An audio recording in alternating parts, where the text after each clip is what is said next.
আমি এইদিকে খিদের যন্ত্রণায় মরছি, আর ডোবার পাশে কত বড় একটা ডিম পড়ে আছে। আগে এই ডিমটা খেয়ে নেই, তারপর না হয় অন্য কোনো চিন্তা করা যাবে। আম আম আম আম আম। এই দুষ্টু শিয়াল, তুই আমার ডিম খাচ্ছিস কেন? আরে রাজহাঁস, তোর ডিম কি তুই নিজেই খাবি নাকি? আমার ডিম আমি খাবো কেন রে? আমার এই ডিমগুলো থেকে ফুটফুটে সুন্দর ছানা বের হবে। বংশ বিস্তার করে কি লাভ বল? তোর আরো অনেকগুলো বাচ্চা হলে তুই তো ডুবাটাকে একেবারে নোংরা করে ফেলবি। তুই বরং আরো বেশি বেশি করে ডিম দে। একটি ডিম খেয়ে আমার কিছুই হয়নি, পেটে খিদে রয়েই গেল। আমার আবার অন্য আর এক জায়গায় শিকারের খোঁজে যেতে হবে।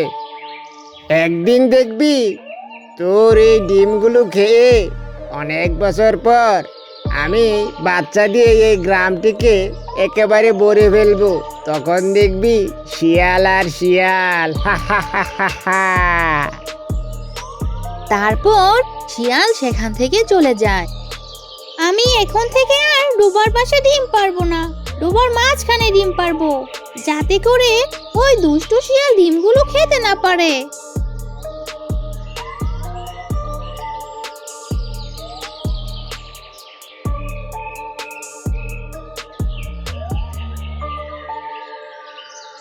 আরে কৃষকের বাড়িতে দেখি মুরগির কোনো অভাব নেই। আমি আগে কিছু মুরগি খেয়ে নেই। কৃষক যদি টের পেয়ে যায় তাহলে মেরেই ফেলবে। আমি পালানোর রাস্তাই পাবো না। আম আম আম আম আম আম আম আম। আজকে আমার পেটটা একেবারে ভরেই গেছে, কিন্তু হাঁসের ডিমগুলো খেতে ভারী মজা। আগামীকাল আবার ডোবায় যাব। এই কথা বলতে বলতে শিয়াল কৃষকের বাড়ি থেকে চলে যায়।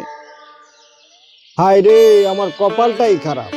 কালকে কতগুলো মুরগি দেখেছি, আর আজকে কতগুলো মুরগি এখান থেকে উধাও হয়ে গেল। না, আমাকে আজকে যে কোনো একটা ব্যবস্থা করতে হবে। তারপর কৃষক একটি ফাঁদ পেতে রাখে।